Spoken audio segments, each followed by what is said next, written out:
За эрхэм үзэгчдээ амрыг ирье. Өглөөний цаг нэвтрүүлгийг хэлж байна. За бид энэ удаа Монголын яруу найргийн ертөнцид ялангуяа одоо 20 дугаар зууны 2 дугаар хагас 21 дугаар зууны эхэнд одоо бас нэлээд тийм тодорхой шинэ урсгалыг авчирсан модернист орчин үеийн яруу найргийн том төлөөлөл болсон яруу найрагч, за бас сэтгүүлч, ноцтой мэдээний сонин эрхлэгч одоо галсан сүхийг Бадрын галсан сүхийг одоо нэвтрүүлгээр орж оруулж байгаа маа ингээд танд энэ өдрийн мэндийг дэвшүүлье. За баярлалаа. Нэвтрүүлэгт оролцож байгаа даа баяртай байна. Ер нь телевиз сонин хөвлөл ярилцлага өгөлгүй их удсан байна. Тэгээд одоо мөнхтөр ахыхаа одоо хүсэлтээр тэгээд одоо ярьсан шүү дээ. Ярьсан. Тэгээд одоо ер нь ярилцлаганд ороход их хэцүү болчихл тээ. Тэгээд яах вэ нэг одоо юу гэдэг юм туршлагагүй гэж байгаа юм биш. Одоо бас нэг жоохон охтууд суугаад одоо юу асуухаа мэдэхгүй тийм ээ. Тэгээд суухаар би бас өдөөс нь хараа суугаад байдаг. Тэгээд их л бас хүнд байдаг. Тэгээд дээрэс нь нэмээд ажил төрөл ихтэй байлаа бас ярилцлаа л дээ. Одоо сонины бизнес ч бас хэцүү шүү дээ. Тэгээд цаг хугацаагүй ажил шүү дээ өмсөндөө. Тий, юу шүү дээ. Одоо ингээд сонин хэвлэл би одоо нийтдээ бол нэг 30-аад жил бараг ажиллаж байна. Тэгээд тэрний одоо 20 хэдэн жилд нь одоо энэ ноцтой мэдээ гэж энэ сонинг эрхэлж гаргаад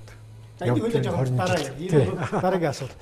Миний хувьд бол ингэж бодож байгаа. Би галсан сүхтэй ярих гол шалтгаан бол ер нь одоо бидний нэг сэтгэлгээтэй байсан, нэг үйл сурталтай байсан социализм дуусаад шилжилтийн үе тэгээд одоо арчлын ингэж чөлөө төвлийн юм одоо бадрангуй юу гэдэг юм уу одоо эрхчлөө олгосон хүнжилүүд. Энд одоо таны одоо үүсгэсэн бас өөрөг тодорхой ялгаагүй яруу найргийн сэтгэлээр гаргасан өөрчлөлтийн талаар эхэлж ярмаар байна л да. Би ухаан ингэж бодож байгаа. 90 оноос өмнөх гэж. Тэгээ тэр 90 оноос өмнөх яруу найраг бол өөр байлаа тийм үү? За 90 оноос хойш өмнөхөр одоо бид нар л сэтгэлгээний задгаарл бас эрхчлөө боломж их олдсон. Тэгээ би бол хувьдаа одоо боддгийг ерөнхийдөө Баабрын бичсэн нийтлүүд, галсан сүхийн бичсэн шүлгүүд хоёр бол ер нь нийгэмд маш их том одоо чимээ дуйлаан авчирсан гэж. Та юу гэж бодож байна? Тэгээд ер нь яруу найраг болохоор нэг одоо юу гэдэг дарангуул нийгэмд ороод ингэж явчихаар бол одоо зогсонгүй байдалд орчдөг.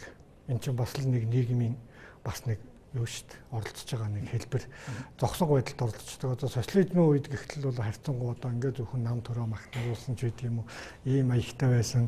Тэгээд одоо бидний их жишээ авах дуртай Оросын яруу найраг, зөвлөлтийн яруу найраг хүртэл ийм байдалтай болоод тэгээд ингээд дуудагч маягтай ийм л байсан. Тэгээд тэрнгээрээ хоолоо олж иддэг ийм байдалтай. Тэгэхээр жинхэнэ яруу найраг нь бүр мөсөн байхгүй болчдөг юм уу гэхээр бүр мөсөн байхгүй болохгүй. Жинхэнэ яруу найраг нь байж байдаг. Гэхдээ далд байж байдаг. Одоо хамгийн том жишээ гэхтэл 1987 онд одоо Нобелийн шагнал авсан Орос Америк яруу найрагч Йосип Бродский гэдэг яруу найрагч одоо Америк руу цагаачлаад гартсан Оросын хэвлэлд одоо там издат гэдгээр одоо ингэж өөрснөө хуйлж аваад чойнымын шүлгүүчиг тийм ээ ингээд гар дамжуулж уншдаг ийм яруу найрагч Нобелийн шагнал аваад Оросууд хүртэл ингээд 87 онд Орос хүн Нобелийн шагнал авчээ.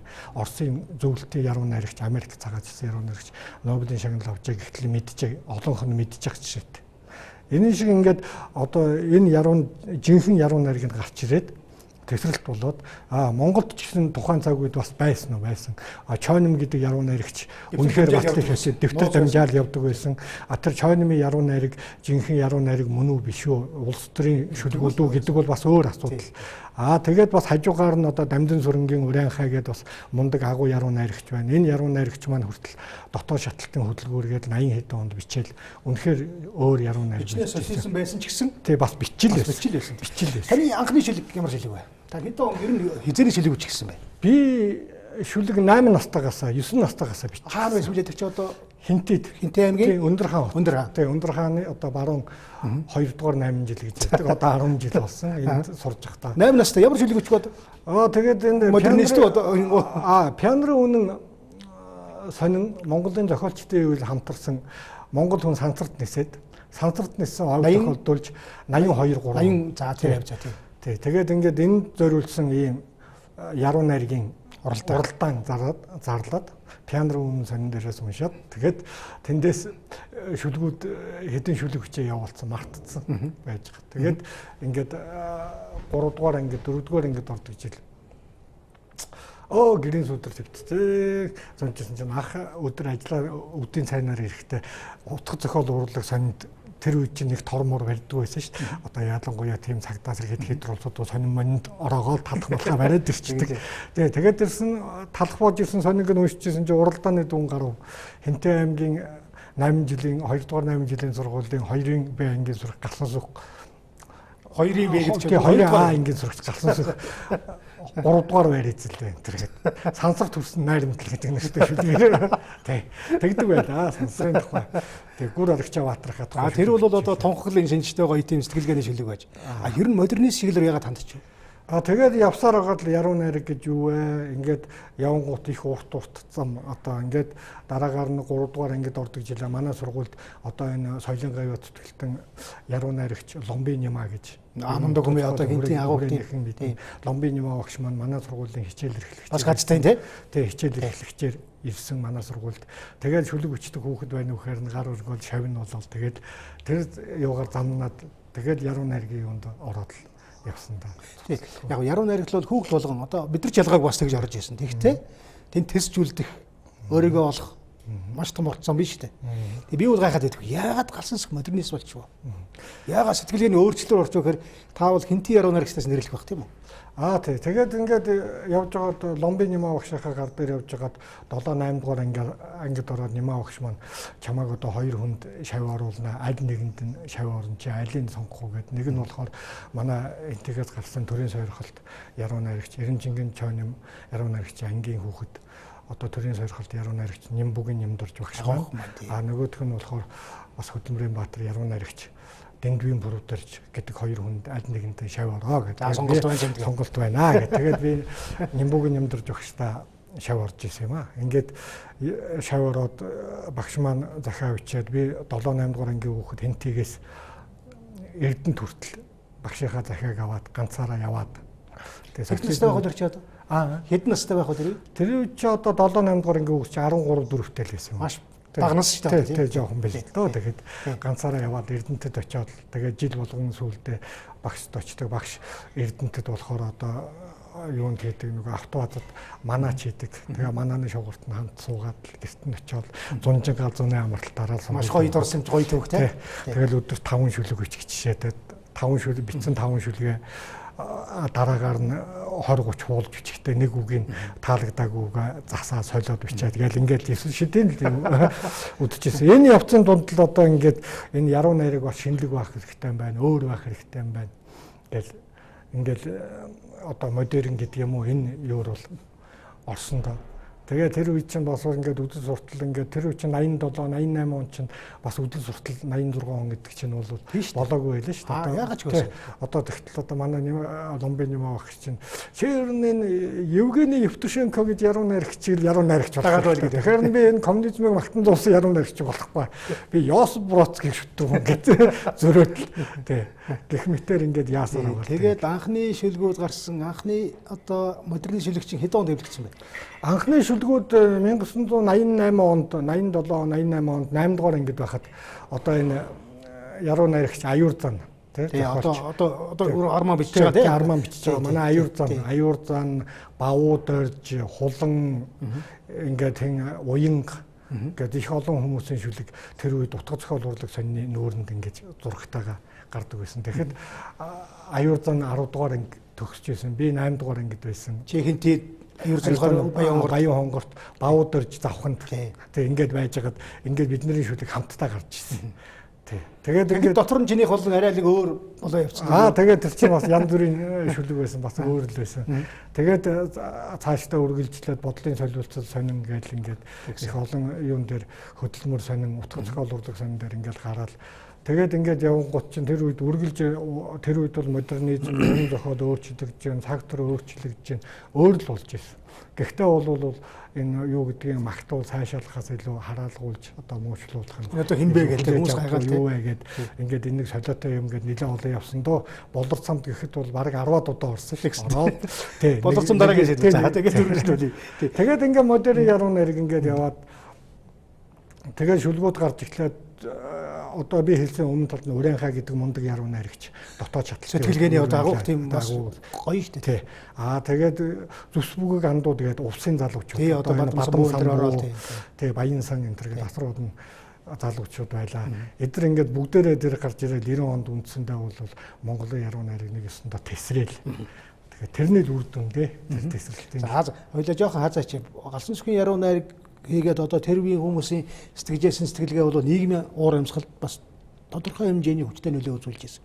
Ер нь одоо ингээд нийгмийг хараад байхад бол хүн толгоогоо л эхэлж өөрчлөх хэрэгтэй юм шиг толгоондоо ажиллах хэрэгтэй. Тэгэхээр тэрний яг харахгүй нэгсэн яруу найрыг нийгэмд гүйцэтгэх үүрэг. Тэгээд нийгэмд гүйцэтгэх үүрэг социализмын үед бол бас их өөр байсан тийм ээ.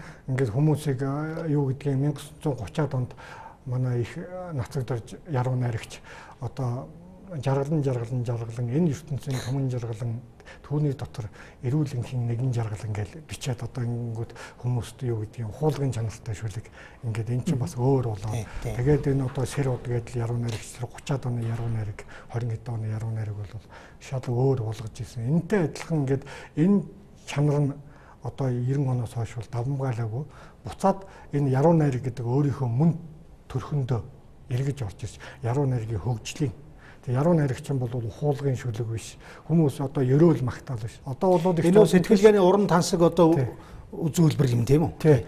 Тэгээд одоо монголчууд ч бүгдээрээ шүлэг өчтөг. Бүгдээрээ одоо ямар нэгэн байдлаар толгой холбоод ярьцдаг. Тэгээд толгой холбосон болгон яруу найраг биш. Яруу найраг гэдэг чинь ингээд насаараа судлаад ингээд явж хахад арай өөр юм байдгийн байна. Тэгээд ингээд хараад явж хахад бол одоо их зовлонтой. За чи нэг одоо яруу найрагч юм бол гээл одоо хүүхдийн өсний нарийн дээр нэг сайхан нэг ерөөл айлж байгаа юм чи шүдэг хэллээд. Тэгэнгүүт нь би одоо тэнд очичоод надад өөхөх 7 шалтгаан хэрэгтэй гэж уншаад байвал хүүхдийн өсний нарийн дээр их эвгүүд. Тэгээд одоо уншихгүй болохоор их зан гаргалаа гин. Тэгээд тэр нь зориулсан шүлэг байдгүй их зовлонтой. За ингээд яруу найраг гэдэг бол сэтгэлгээний одоо өндөр түвшний тийм агуулх одоо авьяастай хүмүүсийн хийдэг зүйл юм байна гэдгийг бол өндөрлөгтэй ойлгодог. Тэгээ одоо манай таны эхэлжсэн та бол нэг хэсэг өөрийгөө модернист фронтын командлагч гэж. Намайг тэгж цоллоогүй. Энэ юунд утга зохиол судлаа шүүмжлэгч. Харин тэгж хэлсэн. Энх баяр тийм одоо бодлын солилцоо сайн дээр тийм юм үржсэн. За одоо тэр модернист фронт Монголд байна уу? Тэгээд ер нь яруу найраг бол одоо ийм өөр байх ёстой сэтгэлгээ задлж одоо ингээд өөр өнцгөөс харах хэрэгтэй тийм ээ. Тий. Одоо ингээд өөрчлөгдөж заавал бас ингээд утга ингээ яруу найраг гэдэг юм уламжилт яруу найрагаас гадна өөр яруу найраг байх ёстой гэдэг юг ойлгоцсон ямар ч байсан өнгөрсөн энэ. Тэгээ одоо нэг 20 хэдэн жил тий. Энэ одоо 27 жилийн хугацаанд ойлгоцсон. Тэгээд энэнгөөрөө бол тууштай замнаж байгаа. Дараагийн үеийг яаж ярьж байна? Хүмүүс байна уу? Байна. Одоо хамгийн сүүлд ихтэл одоо би энэ номыг уншиж байна. Наач одоо би хараагүй Батцаяа гэдэг яруу найрагч залуу байна. Лонхонд байсан шүлгүүд гэдэг нэртэй. Энэ ном бол надад их маш их хүрж байгаа. Тэгээ энд бол би одоо шинэ залуу үеийн юунуудын дотроос бол ганц одоо хориглон юм уу гэж ямар харж байгаа. Өөрөө өөрийгөө олсон. Өмнө талд нь болохоор ямар нэгэн хэмжээгээр уран хайгууг ч юм уу тэр дуурайсан тагдах юм уу андууд ч юм уу одоо тэгээд одоо миний нөлөө ч юм уу ингээд байдаг. Тэгэхэд энэ бол ямар ч байсан нэг 90% нь өөрийгөө олцсон. 10% тийм нөлөө байгаа юм тий. Тэгээд бол би ингээд шүлгүүдийг нь бас тасралтгүй уншиж байгаа. Тэгээ би бас энэ ингээд үзэгчтэй сонирн байх болов. За баярлалаа. Тэр би анхны шүлгийг асууж анхны ном хэзээ хэвлэгдсэн бэ? Анхны ном 1996 он 97 онд. Илүү хожуу юм байна тий. Тий хожуу. Ямар нэртэй гарлаа чи одоо хүн судлал гэдэг нэртэй. Хүн судлал гэдэг айхтар зурагтай. Тий, нүцгэн зурагтай. Тэгээ хүмүүс болохоор тэр дотор байгаа шүлгийн сонирхгүй мөрт. Хавцсан дээр байгаа зургийг хараад. Хавцсан дээр байгаа зургийг хараад. Нэг тухайн үед үнэн сонинд одоо ажиллаж исэн одоо бас нэг сэтгүүлч яруу найрагч ах манадаа хэлж исэн. Төдөвгөө лодонгийн төдөвгөө үнэн сонин эрхлэгч байгаа. Чиний ном анх гаргавал бид нарт сонингийн сурвалжлагч болгон нэг ширхэг гэж тарааж өгöd. За та нар тэр зургийг битгий сонирхоорой. Доторхыг уншаарай гэж хэлээд өгж байсан гэж бас гоё дурсан. Тэгэхээр бол тэр яагаад тийм зураг гарсан бэ гэхээр тэр нүцгэн зураг гарсан бэ гэхээр хүн судлал гэдэг нэртэй ном юм чинь ямар нэг зураг би нэг жимсний зураг ч юм уу ямар нэгэн байгалийн уул хадны зураг тавиад байж болохгүй. Хүний зураг тавья гэсэн надад нүцгэн зураг хүн холдохгүй. Тэгээд одоо өөрөө зураг авах хэрэгтэй. Өөрийнхөө зургийг явж авцсан. Тий. Өөрийнхөө зургийг энэ юуны манай ардын ирэх санны тэр үед би ардын ирэх санны төрийн төвөөр ажиллаж ирсэн. Ардын ирэх санны гэрэл зурагч авсан л та. Тэгээд их сонио. Тэр одоо яг тэр үед бол маш дуулиантай байсан. Одоо бол хүн тоогоо болчихсон шүү дээ. Тэр чинь одоо тэгээд тэрнээс хойш чинь ингээ нийгэм ингээ задраад өөрчлөлт байлгаа болоод. За анхны ном. Анхны шүлэг. Тэгээд сэтгүүл зүйтэй ягаад холбогдчихв? Одоо ийм одоо ямар нэгэн байдлаар одоо амьдралын сэтгүүл тий 90 онд би ч анх оюутан болоод ирээд оюутан болоход яасан чинь шалгалт өгдөг юм аянтай аймаг. Тэр үед чинь нөгөө конкурс улсын шалгалтыг сургууль орох шалгалт өгөөд би одоо орос хэлний дээд гадаад хэлний дээд дараа нь одоо хүмүүнлэгийн сургууль болсон. Энэ сургуульд шалгалт өгөөд тэгсэн чинь шалгалтын би тэнцсэн. Герман хэлний анги тэнцсэн чинь нөгөө шалгалтын юугаар оноогоор тэнцсэн байсан чинь аймгийн дарга охин миний ард ороод тэгэнгүүтээ нөгөө юунууд чинь аймгийн дарга охин орохгүй энэ галсан сөх сургуульд орох гэж байна гэд карма оноо гэдэг юм гаргаж ирээд карма оноон дээр би нэг оноогоор бүжээ унаад тий дээрээс нэмээ сахилга бот мó 90 онд ардчил гарч Хинтээ аймгийн ардчлалын жагсаалд оролцож байсан 10 жилийн сургуулийн хүүхэд мөртлөө тэгээд ер нь эсэргүү юм бичдэг эсэргүү ярьж явдаг хүүхдүүдэд ухуулга хийдэг сурагчдад энэ төр тэгээд орж чадаагүй л дээ тэгээд анхны төлбөртэй оюутан болж ирсэн орос хэлний дээд сургуулийн тэг жилийн төлбөр 30000 төгрөг. Тэр үчиг их мөнгө шүү дээ тийм ээ. Тэг ээ. 30000 төгрөг чи асар их мөнгө. Хүмүүс чинь дээд талны одоо манай ээж аав гэхлээр хадгаламжиндаа 100000 төгрөгийн хадгаламжтай л байсан үе.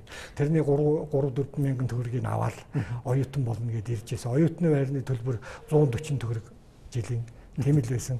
Тэгээд ингээд явж байгаад Франц хэлний ангид ороод 1-2 жил сураад сургалтынхаа төлбөрийг төлж чадхаа байлаа. Тэгээд энэ одоо Улаанбаатар сонинд одоо Үржингийн Хүрлбаатар эрхлэгчид би их баярлж явдаг. Үржингийн Хүрлбаатар ах маань намайг энд анх идэвхтэн бичгчээр ороод дараа нь сурвалжлагч болоод тэгээд 20 настай би чинь юу болж ирсэн Улаанбаатар сонины ордогч дарга болж ирсэн.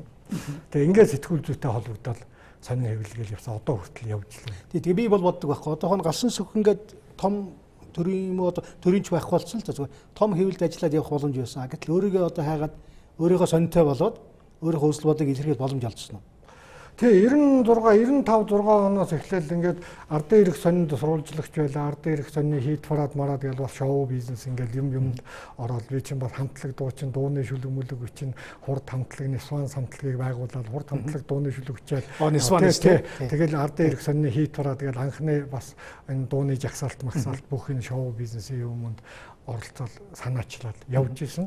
Тэгээд энэ үеэс эхлээд ер нь бол ингээд манай үеийнхэн бүгдээрээ одоо сонин гаргаад явцсан. Аюур зан гихтэл өчигдөргээ сонин гаргаад одоо яруу найрагч Нимбугийн бэлгүүн гихтэл дээдсийн хүрээлэн сонин гаргаад ингээд явхад ингээд бас гасан сүх нуцтай мэдээ баяр жаргал гэхэд 81-р сууг гэж сонин гаргаад бүгд ингээд сонин хэвлэлээр явцсан. Одоо мөнх цэцэг гихтэл одоо хулганаа тэргэл хоёр томчууд борчууд гэж сонин гаргаад живжих шиг. Ер нь бол 90-ад он чинь их сонингийн интернет байхгүй сонины цаг үе байлаа шүү дээ. Тэгээд одоо ихэнх сонингууд одоо цаг үеийн жамаар гэх юм уу одоо энэ цаасан хэвлэл хумигдаад байхгүй болоод. Гэтэ одоо хэлээ ярив. За ноцтой мэдээ хэдэн жил гарсан баяр? Хэдэн юу? Хэдэн жил гарсан баяр? Ноцтой мэдээ 96 7 оноос хойш бол 20 жил гарч байна. За тийм 20 жил. Энэ одоо сард 36 дугаар гарна 10 хоногт нэг. Тэгэхээр бол одоо нийтдээ 663 дугаар ихэр чинь 36-гаар жилээ бод. Та бол тэгээд одоо баримтгөө бичдэг юм уу? Эсвэл одоо хүнийг үтгэждэг юм уу? Машаалла одоо шүүхт ууц. Хэдэн удаа шүүхт очсон бэ? Тэр 20 жилийн хугацаанд хэдэн удаа шүүхт очсныг бол тоолж барахгүй. Тоолохоор боломжтой. Хэдэн удаа одоо юу эрүүгийн элементүүд гэдэг юм уу юу гэдгийг улсуудын захиалгаар зодуулж нүдүүлж илүү юм болж ирснийг бас тоолж баршгүй. Хэдэн удаа цагдаа сэргийлэхэд дуудагдаж цагдаагийн өмнө байцаа гэж ирснийг. Тэгээд энэ болгоны ард дуурай болохоор би баримт нотлогоотой бичдэг учраас өдөө болтол амьд явдаг. Тэ. Хэрвээ нотлогоогүй байсан бол одоо ингээд амьд явахгүй шүү дээ. Одоо энэ манай сонины хамгийн сүүлийн дугаар гэл ингээд. Тэгэхэд энэ одоо хамгийн сүүлийн дугаар энэ сарын 29 дэх одоо урд хилийг хаачихвал Монгол хят хоёрын хэн илүү хохирол амсах байж гэдэг юм уу? Тагнуулын ерөнхий газрын дарга хурц хятадын амрыг хамгаалах яамд барьцаадагдсан уу? Дандаа ийм ноцтой нямдорж сайд зоригийн аллагын захиадагчийн улам мөрийг нэг мөсөн арилгах даалгавар авсан юм биш үү зэнтэр гэл. Дандаа л ийм ингээд иймэрхүү юу яаж ингэж бичил ингэж үнэн мөнийг гаргаж ирэхгүй бол манай сонинд ивент итгэвч байхгүй. Ард нь одоо ингээд ямар нэгэн одоо өдөр тутмын сонингууд идэр чинь бол одоо өдөрт 1000 ширхэг гараад Тэгээд өдөр болгон мянган ширхэг гараад 20-30 хүн ажилуулад яаж амьд яваад байгааг би ерөөсөө Гэхдээ одоо гаргалгаар буруу байж болох юм. Гэхдээ галсан сэх бол модернист өрөөнд сүчдэг яруу найрагч өрөө цонон гаргаж байгаа л би хэлэх гээд. Тэгээд энэ чинь тэгээд ийм бас энд болохоор миний сэтгэлгээ яваа л да. Дотор нь урд өмнө одоо юу гэдэг хүмүүс бол энд сонирхож их уншдаг юу гэдгийг буугч өтгөр мөтгөр гэж болсон явдал нь ашигтай байх уу? Яг хөө талхны мөнгө болоод тэгээд явна те талхны мөнгө болоод өдөө хүртэл амьдрал явж сонин маань одоо хүртэл амьд байна. Тэгээд сүүлчийн могкан гэдэг шиг л одоо болж байна да. Ер нь бол төлөө твлээс ер нь үлдсэн сонио одоо хийд байна. За нэг өдөртмийн хэдэн сонио үлдэж байна. Одоо чи өдөр тутмын ард талдаа санхүүжүүлэгчтэй 12 3 за тийм сонин байгаа. Яг ийм одоо хувь сонио хэдэн сонин байна? Одоо энэ бол нэг 7 8 сонин л. Руугнууд хэд байлаа 100 гаруй байсан мөлий. 100 гаруй сонин, 70 80 сонин. Тэгээ явсаар бол одоо ийм болж байна. Одоо ингээд 7 8 сонин үлдэж байна. За таны ард санхүүжүүлэгч байна уу? Байхгүй. Байхгүй учраас өөрийнхөө талхны мөнгийг болоод илүү шуналтахгүй, илүү мөнгө. За яг сонины бизнесийг бол төр орхий. Би одоо ингээд бас юу гэдэг үндэсний үзэл модернист сэтгэлгээ, үндэсний үзэл, чөлөөт хэвлэгээг холбогддог юмнууд байна л да. Одоохон ингээд хүмүүс бас ярьж асууж магадгүй таны ингэр дээр одоо хас тэмдэг байна шүү дээ. Энийг хүмүүс янз янзаар ойлгодог. Хас тэмдгийн тухай. Энэ бол хас хэ үргэлжилдэг. Эсвэл одоо фашист үзэлч гэдэг юм уу? Та аль утгаар энийг ингээд зүүж явдаг. Энэ болохоор их учиртай. Энэ би болохоор энэ сонин хэвлэл яруу найрыг энэс гадна бас энэ хөх Монгол бүлгэм гэж байдаг. Хөх Монгол бүлгэм гэдэг бол анхнаас эхлээд даяар Монгол тэгээд хөх Монгол ингээд явж байгаад одоо босоо хөх Монгол болсон. Ингээд би энэ хөх Монгол бүлгийн хүндэт гишүүн гэж явагддаг. Манай хөх Монгол бүлгмийн тэргүүн Ган Сүрэн гэдэг эх оронч сайхан үндэсний эв нэгдийн намаас улсын их хурлын сонгуульд нэр дэвшижсэн анд нөхөр минь би. Тэгээд бас зохиолч Хон Хэрээдэн Инх бат гэдэг сайхан ах минь байдаг. Тий. Инх утгаач одоо нэг ялаа шоронд авсан одоо ямар байдалтай?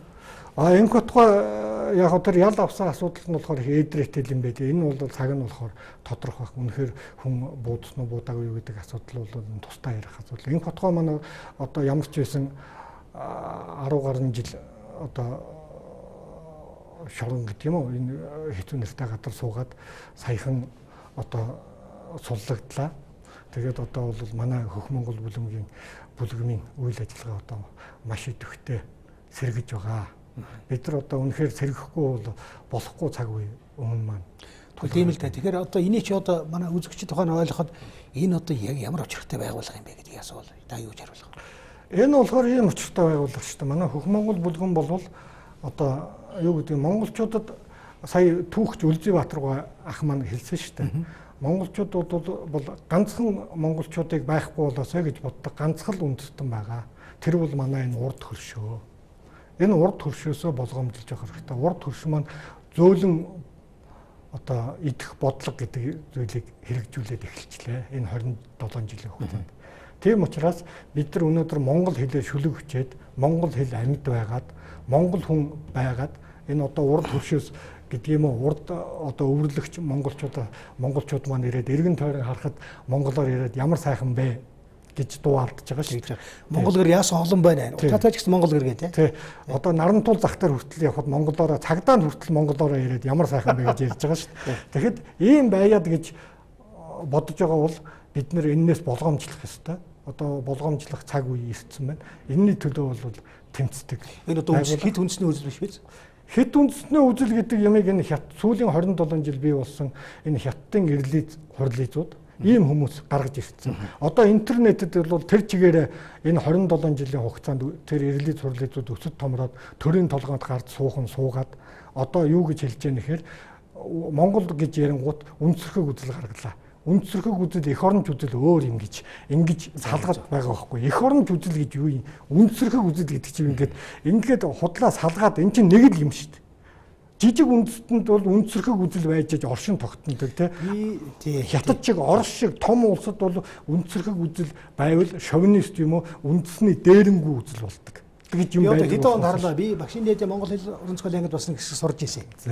80-аад оны донд үе. Тэгээд тэр үед өөрөө чи харсан юм голжгансан хөөх тэгээд сэтгэлээ хөөрөөсөн л та. Тэгээ би бол одоо нэг бас манай үзэгчд санаж байвал нэг таны шүлэг байдаг шүү дээ. Одоо тэр радио яваар мэдлэхэд яах вэ гэдэг. Монголын народыг тий. За тэрүүнийг хэлж болохгүй манай үзэгчд зориулаа. Тэгээ.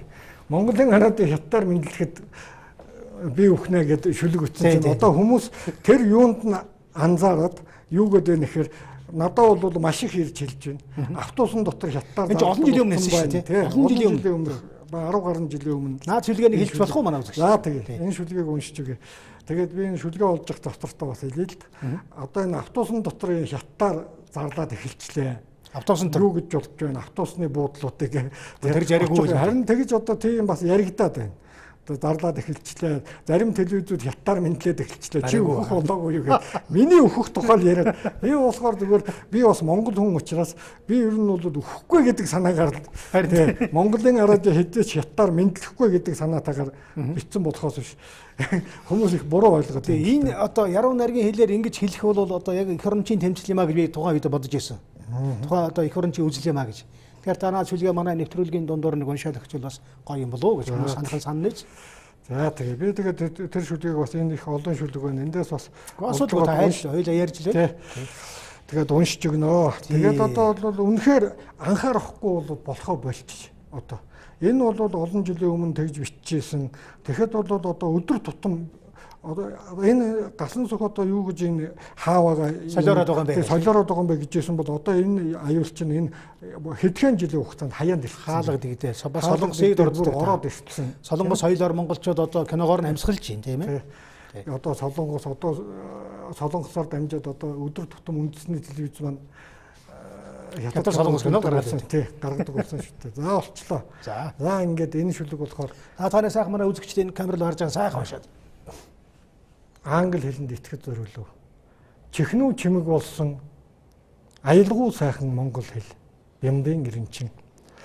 Загас сарамгчин хоёртой хэлээ ололцохгүй зовж хэлмэрч хааж 1600 үеийг туулахад зуслан эсвэл өвлжөө рүүгээ нүх айтайхан санагдаад арслан зан агинж агуйд амьдрах айгүй санагдаад 1200 үе өнгөрлөө. Монголын радио хятадаар мэдлэхэд би үхнэ. Өвөө эмээ хоёрт минь үсэг нүдлүүлэх гэж 24 үеийн нойргүй хоноод өөр минь номыг хэвлэх гэж 22 үе минь хүлээхэн жаргал идлээд 100,000 жилийн өмнөх их мөстлөгөөр бурхан цусыг минь хөлдөөхгүй гэж зовоод наранд итгэхгүй надад цахилгаан зүх өвлүүлэх гэсээр 6 ч үе барагдлаа. Монголын телевизүүд солонгосоор цаг агаарын мэдээ уншихад би үхнэ. Шуурга тавьсан солирын бөмбөгдөлтөнд бөмбөрцөг 20 тэрбум жил яолоод шүн сар хоёрыг төрүүлсэн нар 10 тэрбум жил ганцаардаад шоргоолж юм уу өтний өвөг сарнаа явагч шиг хорвоо хэмцээр 6 тэрбум жил наслахад шугын жимсийг зах дээр надад 10,000 жилийн өмнө худалдаж байлаа. Монголын сонинууд Японоор мэдээ нийтлэхэд би үхнэ гэдэг юм. За энэ гайхамшиг. Би одоо олон жилийн өмнө уншсан. Одоо ч уншдаг хүмүүс байгаа. Тэгэхээр энэ бол юу юм? Монголын үндэсний дархлаа, тэрний илүү тэмцэгч, таны хэлж байгаа одоо хөх бүлгэн, босгоо монгол бүлгэн үйл санаа юм да тийм ээ. Тэгээ энэ үйл санаа монгол хэл амьд байх. Бид нар монгол гэдээ яагаад ингэж юм гэхээр өнөөдөр бол би нэг юм хэлмээр байгаа байхгүй. Урд хэлийг хаачих бол монгол хятад хоёрын хэн илүү хохирол амсах вэ гэж манай сонин дээр ийм өгүүлэл гарсан. Энэн дээр бол одоо байж ин л та. Тий. За хэл хаачлаа. Хин энэ ножихын хин одоо энэ дээр би одоо жишээ татаж хэлэх гээд байна. Харин эх орн тусгаар тогтнолгүй амьдарч машингүй брэндгүй амьдарч болно тийм ээ. Хятадтай харилцаа боллоо гэхэд өндөр байшин барьдаг хятад ажилчид үзэгдэхээ болж үнэтэй тансаг машин ундаг хүн цөөрч хулхны брэндээр тансаглах явдал багасна л биз. Машингүй брэндгүй амьдарч болно. Харин эх орн тусгаар тогтнолгүй амьдарч яасан ч болохгүй шүү дээ. Төвдүүд шиг Монголд ирж ганц ярилцлага өгмөгцөл нутагтаа очиод гэрийн хорионд орчихдаг өөр монголууд шиг хөхнүүрийн дээд Монгол Шинжааны торгуудууд шиг дураараа нүүж дураараа амьдрах тийм ээ гадар нутхгүй болцоход хэдэн зуун саяын үнэтэй машин унаж онгоц хөлөглөөд яах юм бэ? Түүний оронд үхэр тэргээ хөлөглөөд өстэй дээдээ нөмөрчгөөд хоньны махаараа хорхог хийж идээд өөрийн гисэн гадар нутаг дээрээ дураараа тарвалдаж байсан илүү дээр биднийг ийхүү шадуураа зун хөл дээрээ босохоор амрах завгүй ажиллаж байх тур хятад яаж хохирох вэ? Гэт одоо энэ дээр бичсэн байна. Тий. Тэгээ бид нар бол үнэхээр босоод ирнэ. Наа чи гоё бичвэр байна. Тий. Хятад бол бид нар бол нэг тэрбум долларын хохирол амслаа гэж бодоход хятад 40 тэрбум долларын хохирол амсна. Эрээн хот. Тий. Шороонд дарагдана, элсэнд дарагдана шүү дээ.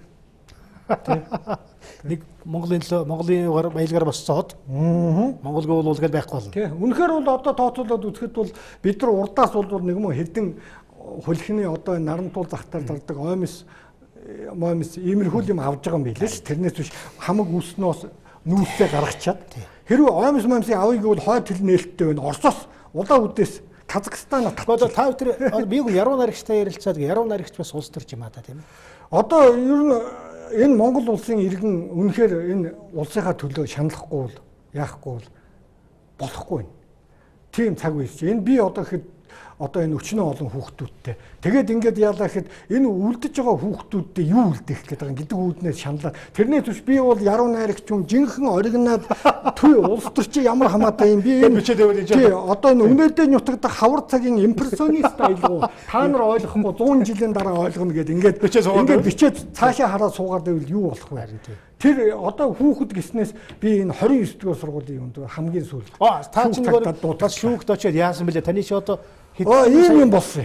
Энэ телевизээр ингээд би чинь 29 тусгай сургууль шүү дээ. 29 дугаар одоо энэ хөгжлийн бэрхшээлтэй тийм ээ. Энэ одоо сонсголын бэрхшээлтэй, хэл ярианы бэрхшээлтэй энэ хүүхдүүдийн сурдаг сургууль.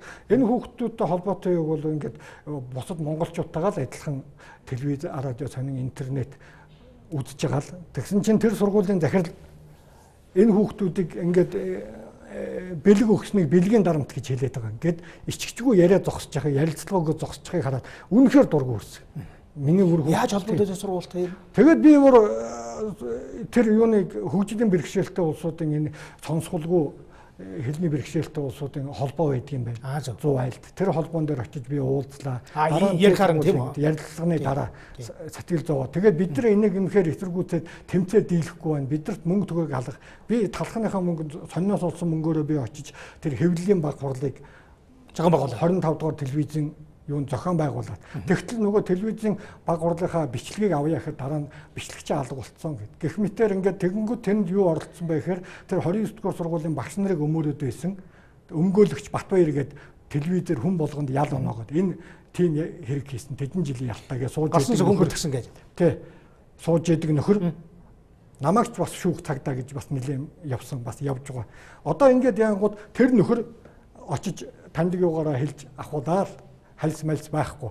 Тэгээд юуны засгийн газрын мэдээ сонин ТV9 телевизийн юунд бас мөнгө төгрөгийн төлөөд тэр сургуулийнхантай хэвлэлийн баг хурал хийгээд очиход өөдөөс харсан нэг ч телевизийн камер байхгүй.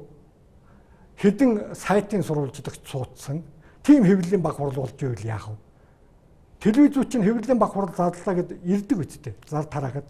Тэгэхэд нэг телевиз ирэхгүй. Тэгэхэд ТV9 телевизийн операторд ажилдаг компьютерийн ажилтан залуучууд хэлж байгаа юм чинь.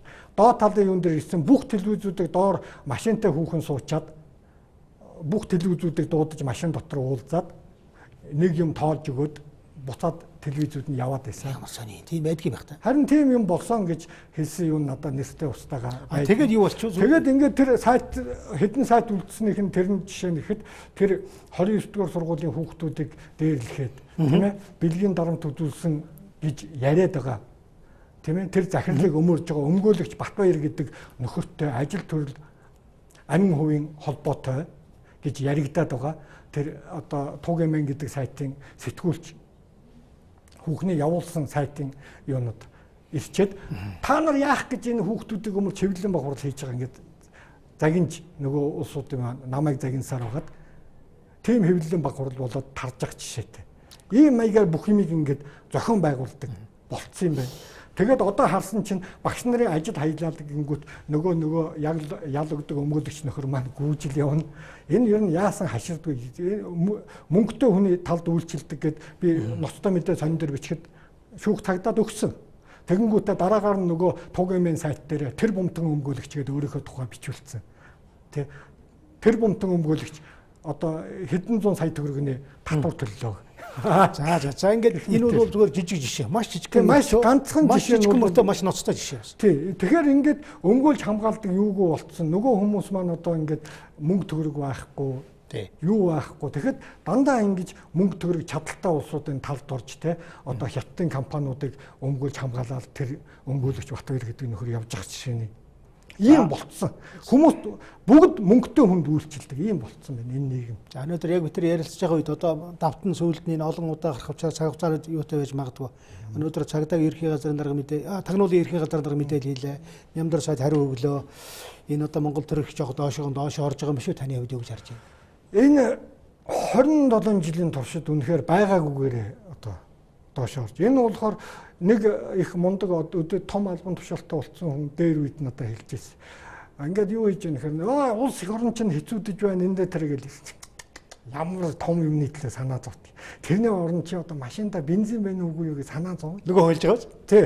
Одоо шал хачин юмны төлөө санаа зовч. Өөрөө өөрийгөө бодгочоод ингээд санаа зов гэж хэл. Тэгэд үнэхээр ингээд харж байхад бол хүн болгоныг одоо ингэдэг болцсон.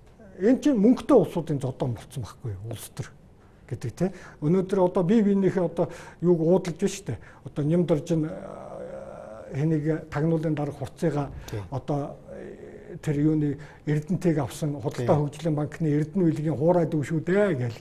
Тэгэхэд одоо хэн болохоор хурц нь болохоор нямдарж байгаа наадах чинь хүүтэйгээ нийл Эрдэнэтэй шахаа хийдэг одоо юм нь яах гээд ингээд сандарж байхгүй юу та гэл. Ингээд бие бинийгээ уудлаад илчээ. Энд чинь ямар утга байхгүй те.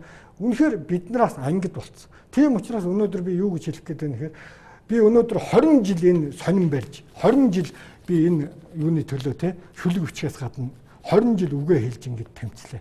Болохгүй. Одоо болохгүй бол бүгдээрээ энэ 20 онд зэвсгэн барьж тэмцээ 20 оны хүлээгч юу байна. Тэр жараа ташуураа барь тэмцээ гэж ингэж одоо хэлхээс өөр аргагүй байдалд орж шít. Өнөөдөр учир утгаалга байна тий. Учир утга алга одоо 20 онд ахаад сонгуул болоход мөнгө өгөөл ахаад мөнгөөр сонгуул явуулаад сая бол сайд нарыг сонгох юм дээр ямар сайхан уран гоё донгоддаг жирэгдэг те надаас илүү гоё уран ярьдаг улсуудыг их хурдын гишүүнээр сонгоцсон байгаа үст. Сайд болох гээд яаж алцж яхах нь харлаа шүү дээ бид нар. Тэгэхэд бол одоо 20 онд бол 3 дахь хүчин гарч ирнэ гэж хэлээд байна.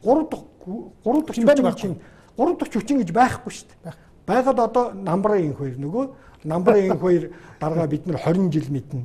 Намбарын инх хоёр дарга маань урд талдаа оймс зарж байгаа юм шиг албан тушаалуудыг тавьчихсан. За чи төрийн нарийн болох уу? Тэдэн сая.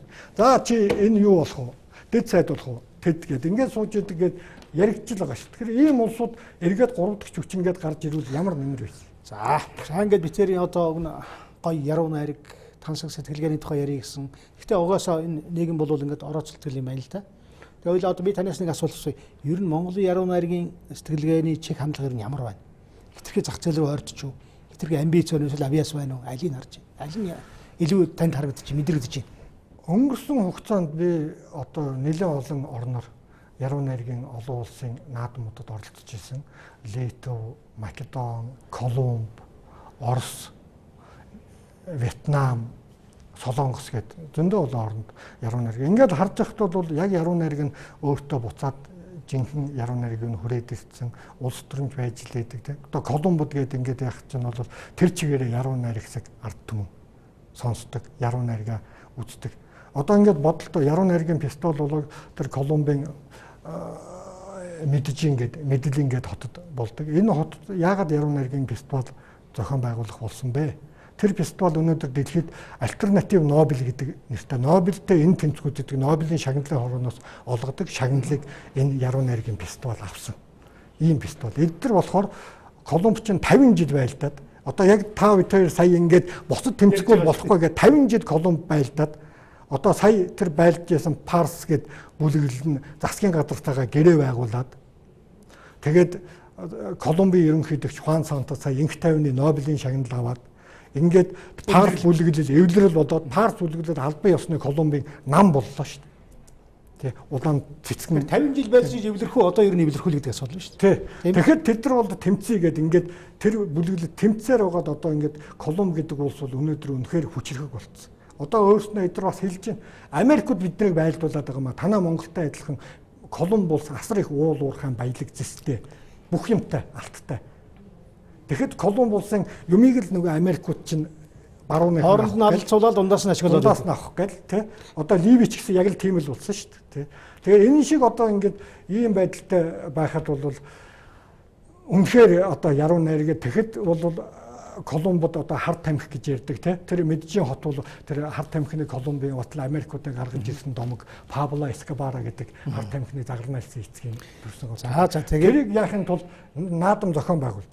Тэгээд тэр яруу найргийн наадмыг дэлхийн Нобелийн хороо үнэлээд альтернатив Нобелтэй энэ тэмцгүүц гэдэг ийм шагнал олгоод ийм байхад манай яруу найраг бол өнөөдөр одоо сэтгэлгээнээс ангижирч салж одоо өөр болгож гэд ингээд бас нэг одоо юу гэдгийг уламжил шинчил хоёрын бас тэмцэл яваад байгаа. Өнөөдөр нөгөө хотжилт тий уламжлалаа хадгалах уу гэдэг шиг. Болорцом наадамд хэдэн удаа оролцсон гэлээ. Энд ч одоо 20 хэдэн жил болсон шүү дээ. Тий 10 удаа 10 гаруй удаа оролцсон. Таныг бол одоо бас ингээд хүмүүс хардаг. Тэгэл яруу найргийн болорцомын наадам ерөн шудраг байдгүй таяа гэж боддгийг. Би 2006 онд 5 онд одоо энэ их хурлын гишүүн болсон Жамингийн Мөнхбат найрагч төрүүлээд би ам үзүүлж ирсэн. 2006 онд би болорцомын эзэн бас болж ирсэн. Тэгээ тэр болтол би 90 хэдэн оноос хойш л оролцож ирсэн. Энэ наадам бол юу гэдэг анханасаа хэрэгтэй хэрэггүй гэдэг одоо уралдаан биш те. Ер нь байх шүү дээ. Өмнө талд нь би хэлж ирсэн. Тэ яруу найргийн наадамд би дургу. Яруу найргийн наадам нь сүүлдээ уралцаан болоод дуустдаг учраас би дургвэ гэд хэлж ирсэн. Тэгэхэд өнөөдөр ингээд өчүүхэн нийгмийн одоо ишүүлбэл зах дээр тэрэг түрээд явж байгаа зах дээр 8 хийж байгаа хүн ч юм уу те одоо тэр долоон буудын должин эмээ гэдэг шиг энэ одоо яруу найраг уншаа сууж яах гэхэд бол төдийдэн их хүнд нийцэхгүй шүү дээ. Тэгэхээр бол одоо энэ чинь бас нэг өөр төвшингийн бас асуудал байгаа учраас энэ болгоно тэр хүмүүст зах дээр тэрэг түрж байгаа тэр долоон буудалд амьдарч байгаа улсууд ойлгохтой болохын үүднээс ямар ч байсан яруу найргийн болорцом шиг наадам байх хэрэгтэй гэж би боддог байхгүй. Тэгэхээр санал хийж би олон жил үзсэн л дээ. Тэгээд шүүлт бол янз бүр байдаг. Тэр бол хамаагүй тийм. Шүүлт бол одоо янз. Тийм. Тэгэхээр бол сайн муу шүүлээ барьдаг. Гол нь яруу найргийн наадам болж байгаа. Яруу найргийн наадамгүй бүгд хятадаар ярьдаг болчоод наадам хийж чадхаа болов яах юм. Тийм аюуд өмнө хүлээгээд байж. За болорцомын эзэнт яруу найрагч галсан сүх таны шүлгийг бол үнэхээр одоо сэтгэлгээний өөр төвшөнд бол хүмүүс хүлээн зөвшөөрөдөг. Тэгээд таны багш одоо хэн бэ? Яг одоо та хамгийн дотны багшаа нэрлэж гэвэл. Би их олон багштай. Эхнээс одоо 10 жилийн сургуулийн ээж аваад эхлээд 10 жилийн сургуулийн бүх багш нар миний багш нар. Тэр дундаа яруу найргийн Ломбин Нима гэж миний хайртай багш байна. Одоо амьд Сэрүүн байна. Соёлын гавьяат туталтан их засаг сургуульд хүндэт профессор доктор хийж байгаа багш байна, багшилж байгаа. Тэгээд Нямбугийн Нямдурж багш маань байна. Тэгээд одоо Евгений Рен гэдэг бас би Горькийн утга зохиолын дээд курст 1 жил сурсан Москвад.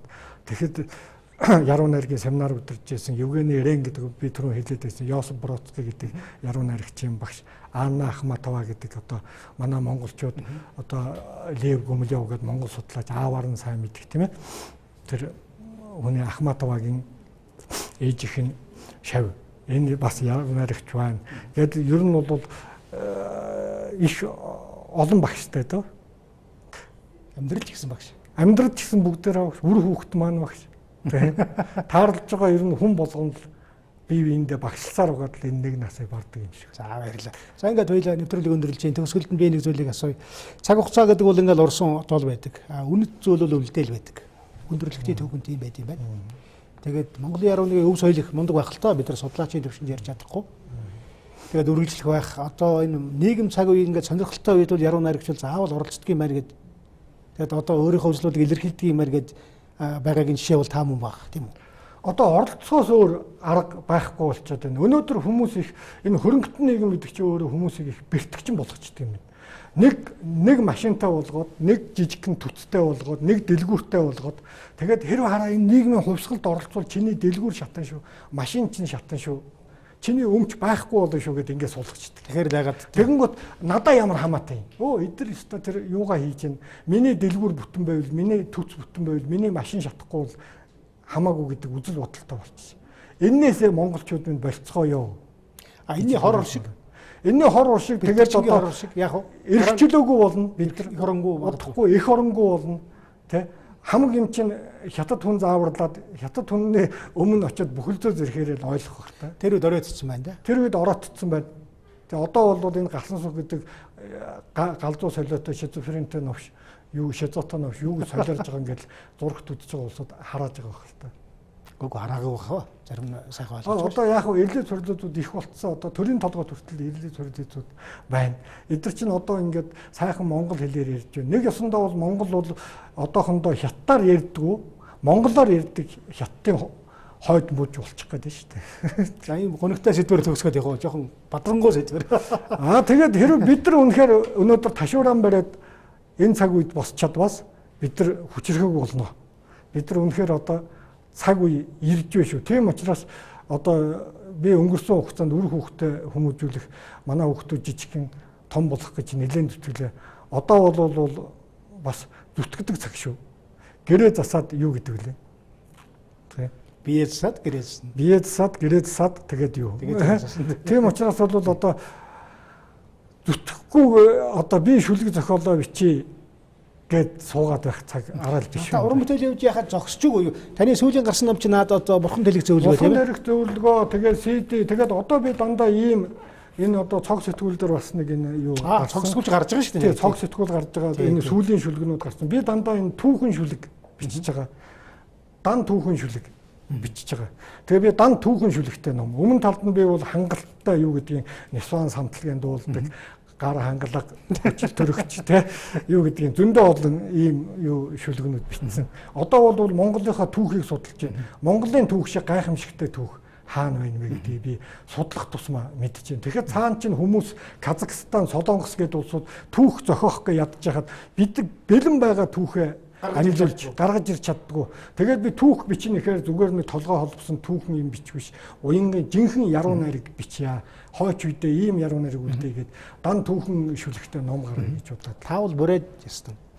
Би чинь тэгээд ер нь Монгол доо. Бүрээд угаасаа Монгол ч дээ. Угаасаа Монгол тий. Тэгэхээр яг одоо энэ ясны ойлголтоос холиод байдаг. Холиод байдаг. Энэ жоохон буруу баг тий. Тий. Одоо ингээд нэг жалга давны хөдөлгөөн би бүрээд би юу инхэн бас зүв баг гадагшаа гараад явхараа бүгдээрээ л монгол шүү. Тий. Хилээд авахараа л бүгдээрээ л монголчууд шүү. За бүх монголчуудаа одоо энэ чинь зөвхөн Монгол нутаг дээр биш. Дэлхийн олон орн монголчууд манай ингээ манай нэвтрүүлгээс онлайнаар нэлээ үздэг. Та монголчуудаа хандаж юу хэлэх вэ? За тэгээд эх орны чинь өмнө үнэхээр сонголт тулгарчаад байна. Тэгээд би болохоор зүгээр суугаагүй сонин хэвлэлээр 20 жил байлдлаа. Шүлэг зохиол бичиж насаар 8 настайгаас хойш байлдлаа. Одоо битгий ташуур барихад хүргээч гэж одоо хэлмээр байна. Тэгээд одоо болохгүй бол ташуураа бариад босно доо гэж хэлэх байна. Тэгэхээр бол их л гонигтай байна. Гэхдээ ташуураа бариад босон цагт монгол хүн ялдаг шүү дээ. За Монгол ялна гэдэг чинь маш зөв үрээ байсан байл. Гоё үг тий. Гоё үг. Ялгаагүй л үү дээ. Монгол ялна гэдэг чинь. За баярлалаа үзэгчдээ ингээд манай хөтөлбөр өндөрлж байна. Голсон ярмагчтай баярлалаа. Уран бүтээлийн өндөр амжилт хүсье. Шүлгээ битээ орхороо хамгийн гол нь. Шүлгээ бичиж байгаа, түүхэн шүлгүүд бичиж байгаа. Тэгээд түүхэн шүлгүүд хөр хойч маань уншаад ямар гонигтай, ямар эмгэнэлтэй, ямар бахархалтай, ямар агуу хүмүүсийн үр удам бэ бид нар гэдгийг энэ шүлгнүүдээс монгол хэл байгаа цагт олж харах болно. Монгол хэл байна шүү дээ. Монгол хэл байна шүү дээ. Байх болно тий. Тэгээ учраас би одоо Монголын радио хятадаар мэдлэх гэдгээд бас бичээд байж. Анхааруулж явахгүй болохгүй байна тий. Тий байнга анхааруулж явахгүй болохгүй байна. За их баярлалаа танд. Нэвтрүүлэгтээ урьж оролцуулсан баярлалаа. За баярлалаа үзэгчдээ манай хөтөлбөр өндөрлөө.